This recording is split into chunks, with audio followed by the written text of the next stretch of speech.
한 농부에게 두 개의 밭이 있었습니다. 하나는 비옥한 땅이었고 또 다른 하나는 돌밭이었습니다. 그는 하나님을 위해서 어떻게 말을 했냐면, 하나님, 제가 이 두 개의 밭 중에 비옥한 밭을 제가 먼저 가꾸겠습니다, 이렇게 말했습니다. 그런데 참 신기하게도 해마다 흉년이 들었습니다.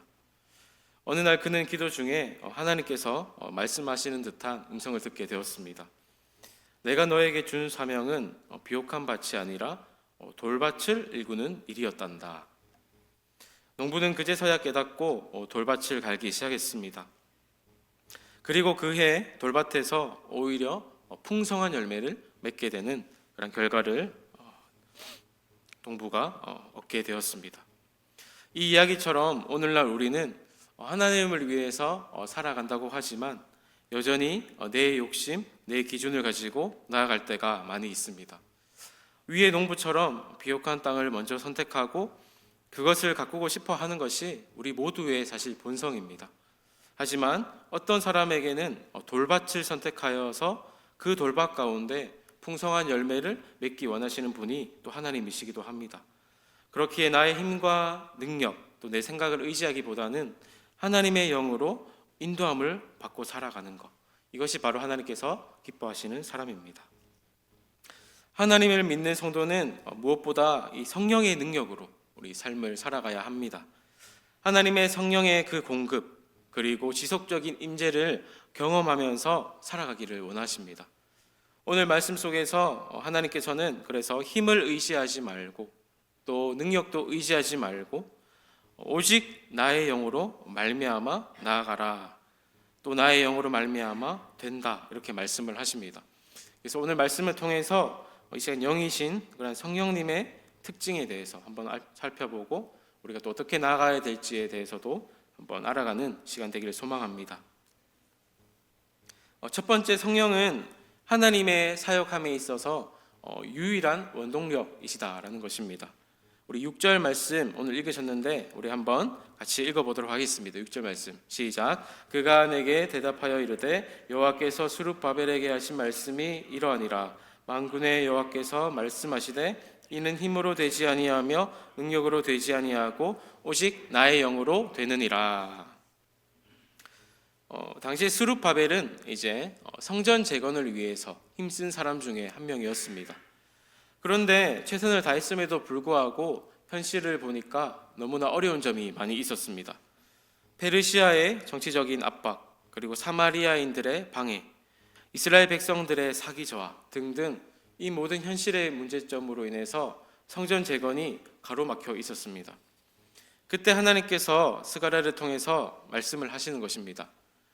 스룹바벨아, 너의 힘으로 또 너의 능력으로는 불가능하지만 내 영으로는 이 성전 재건을 할 수 있다, 이렇게 말씀을 하십니다.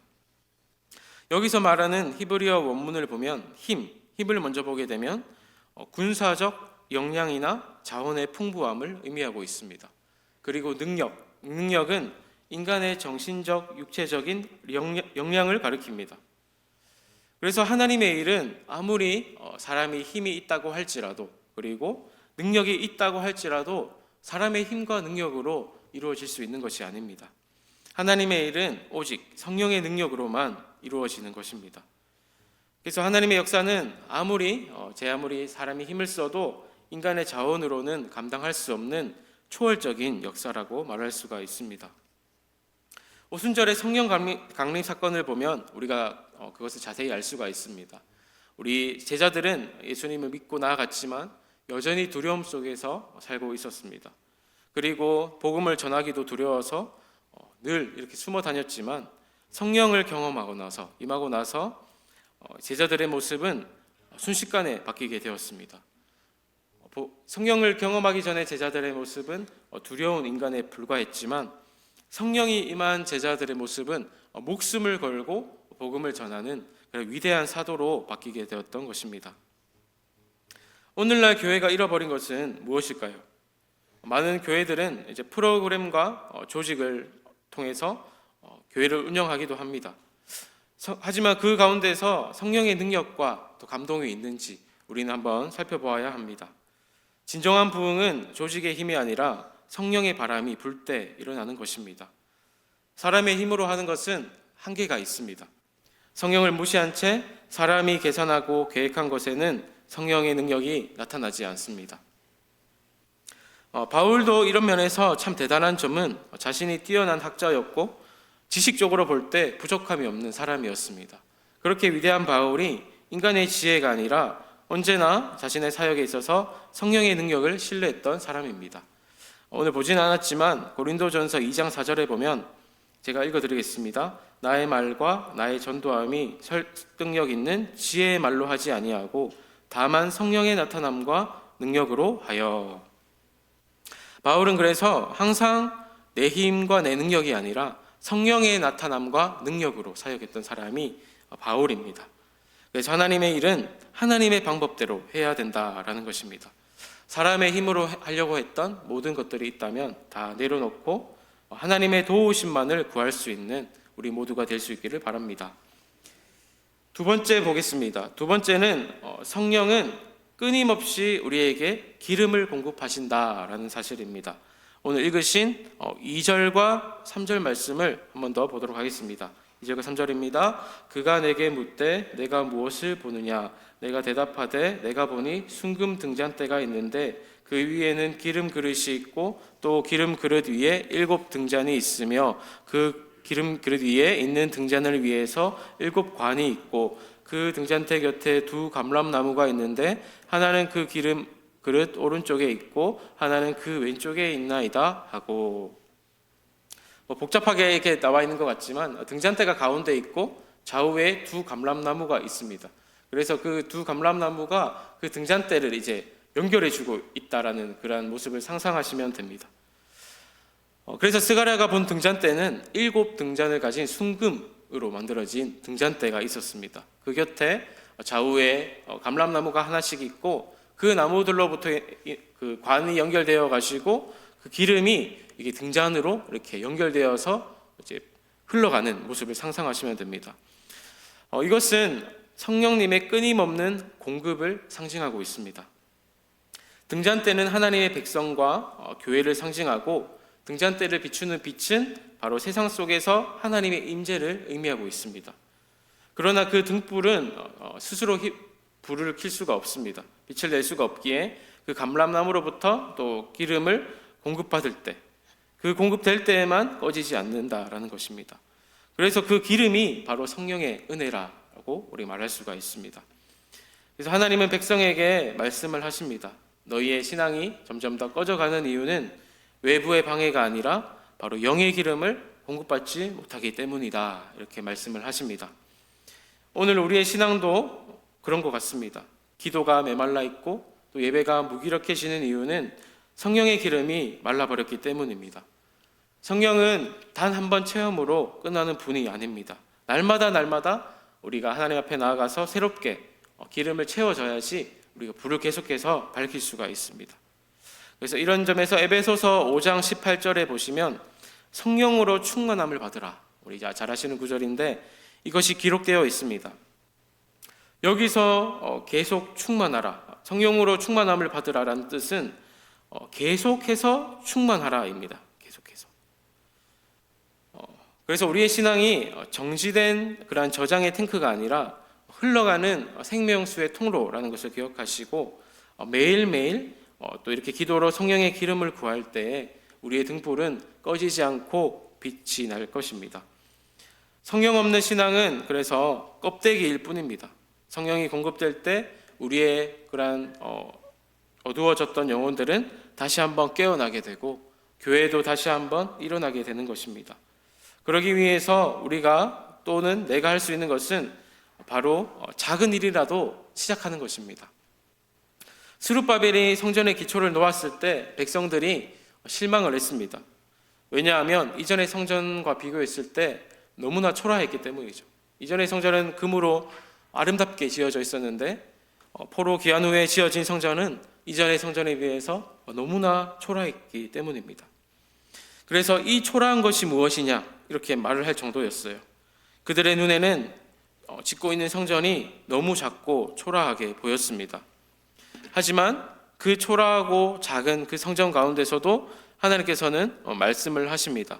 오늘 읽으신 4장 10절의 상반절에 한번 보시면 제가 한번 읽어보겠습니다.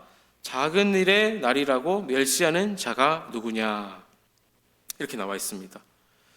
이것은 어떤 뜻이냐면 시작이 초라하다고 해서 하찮은 것으로 여기면 안 된다, 이렇게 말씀하시는 것입니다. 그래서 마지막 세 번째 성령의 특징은 작은 일의 시작도 귀하게 보신다라는 것입니다. 하나님은 물론 이렇게 위대한 그런 결과를 만들고 또 큰 업적 이렇게 남기는 것을 보시는 것이 아닌가, 이렇게 우리가 생각할 수 있지만 하나님은 그 위대한 결과보다 더 중요시 여기는 것은 바로 우리의 순종을 보십니다. 사람들은 결과를 봅니다. 이렇게 저렇게 저 사람이 능력이 있어서 저렇게 잘했구나, 대단하다, 이렇게 할 수 있지만 하나님은 그 결과를 보기 이전에 너희가 어떻게 하나님 앞에 나아가서 또 도움을 구했는지, 또 어떤 믿음을 가지고 그 자리에 순간순간의 어려움을 감당해내었는지, 그러한 과정들을 보시는 분이 바로 우리 하나님이십니다. 그래서 믿음의 한 걸음 한 걸음 그것을 보시고 또 하나님 앞에 매일같이 나와왔던 그런 작은 기도의 시간들, 그런 것들을 보시고 또 내가 말씀을 붙들고 한번 살아가 보겠습니다, 말씀을 붙드는 그런 작은 결단들, 그러한 것들을 보시면서 이 모든 것들이 하나님께서 기뻐하신다라는 것입니다.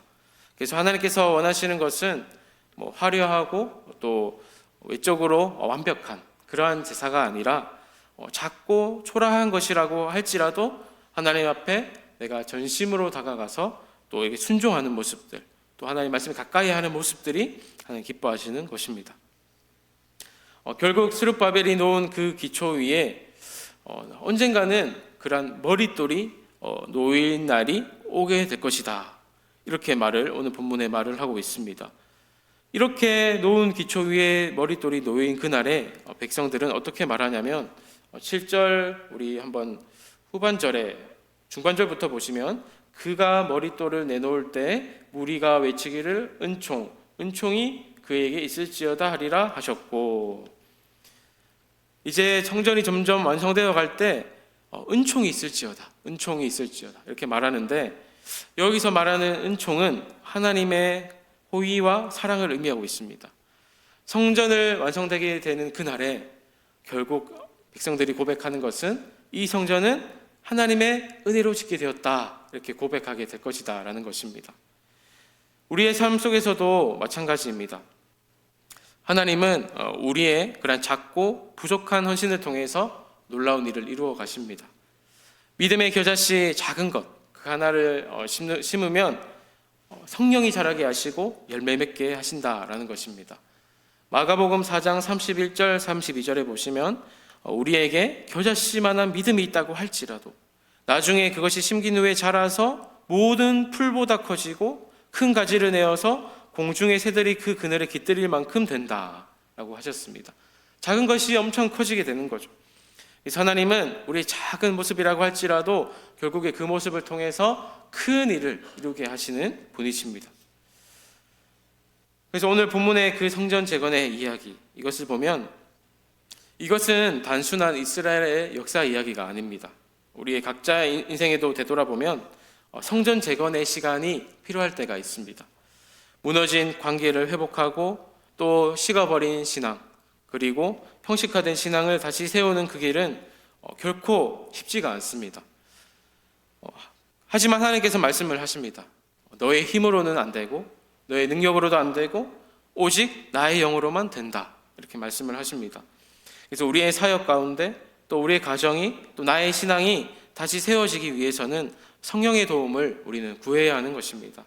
성령의 기름이 나의 삶 가운데, 우리 공동체 가운데 흘러 들어올 때 우리 지치고 낙심된 심령은 다시 살아나게 될 것이고, 또 무너진 관계도 회복되게 될 것이고, 낙심은 소망으로 변하게 될 줄로 믿습니다. 그래서 우리의 사역이, 우리의 가정이, 또 우리의 신앙이 세워지기 위해서 성령께 나아가서 우리는 간절히 도움을 구해야 할 것입니다. 성령의 기름이 흘러 들어올 때 우리 모든 것은 다시 새롭게 될 것입니다. 인생의 등불이 꺼져가고 있습니까? 다시 한번 기도의 자리를 지키시기를 바랍니다. 다시 성령의 은혜를 구하시기를 바랍니다.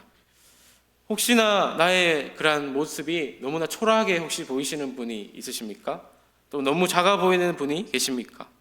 하지만 낙심하지 마시기 바랍니다. 하나님께서는 그 작은 순종을 귀하게 여겨주시고 그 모습을 통해서 하나님은 계속해서 자라게 하실 것입니다. 그래서 하나님께서는 우리의 작은 그러한 마음, 작은 손끝이라고 할지라도 우리를 통해서 큰 역사를 시작하실 줄을 믿습니다. 우리의 생각으로 하나님을 가둬두는 것, 그것만큼 또 작은 생각은 없습니다. 우리의 생각으로 하나님을 가둬두는 것이 아니고 하나님의 크신 생각 속에 우리가 들어가는 것입니다. 그래서 우리가 스가랴 오늘 읽으신 4장은 모든 시대를 향한 영적인 선언이다, 이렇게 말을 할 수가 있겠습니다. 하나님의 일은 인간의 열심으로 시작되는 것이 아니고 성령의 능력으로 완성된다라는 것입니다. 그리고 스룹바벨이 성전의 기초를 놓았듯이 하나님께서 우리 각자의 인생 가운데 믿음의 반석의 기초를 다 두셨습니다. 이렇게 일을 시작하신 분은 하나님이시기 때문에 그 일을 마치실 분도 하나님이십니다. 성전 재건 끝까지 하나님께서는 지키시고 보호하셔서 결국에 성전이 재건되었고 성벽도 완성이 되었습니다. 그래서 믿는 우리는 하나님께 속해 있다, 이것을 우리가 기억하시고 하나님께서 시작하신 일을 반드시 완성시키신다라는 것도 기억하시기를 바랍니다. 우리가 낙심하고 포기하고 싶은 마음이 들지라도 성령께서는 여전히 우리를 일으키시기를 원하시고 또 사람을 통해서라도 다시 한번 세워나가기를 원하십니다. 그렇기 때문에 우리의 시선을 너무 문제에만 초점 맞추지 마시고 성령으로 이렇게 옮기시기를 바랍니다. 내 힘과 능력으로 되지 않았다고 해서 너무 낙심하지 마시고 그때마다 성령의 이끄심에 따라 나아가시기를 바랍니다. 하나님께서는 이 시간 우리에게 물어보십니다.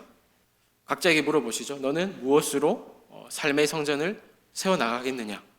사람의 힘으로냐? 사람의 능력으로냐? 아니면 나의 영으로냐? 이렇게 물어보십니다. 그때 우리가 이 질문 앞에 이렇게 대답할 수 있기를 바랍니다. 하나님, 우리의 모든 일과 그러한 삶의 모습들이 오직 주의 성령의 능력으로 이루어지게 하옵소서. 이것이 우리의 고백이 되었으면 좋겠습니다. 그래서 오늘 들으셨던 말씀, 힘으로도 아니고 능으로도 아니고 오직 여호와의 영으로 되느니라, 이 말씀이 오늘 우리 성도님들의 그러한 심령 가운데 또 우리 원미동 교회 위에 새겨지기를 주님의 이름으로 축복합니다. 기도하겠습니다.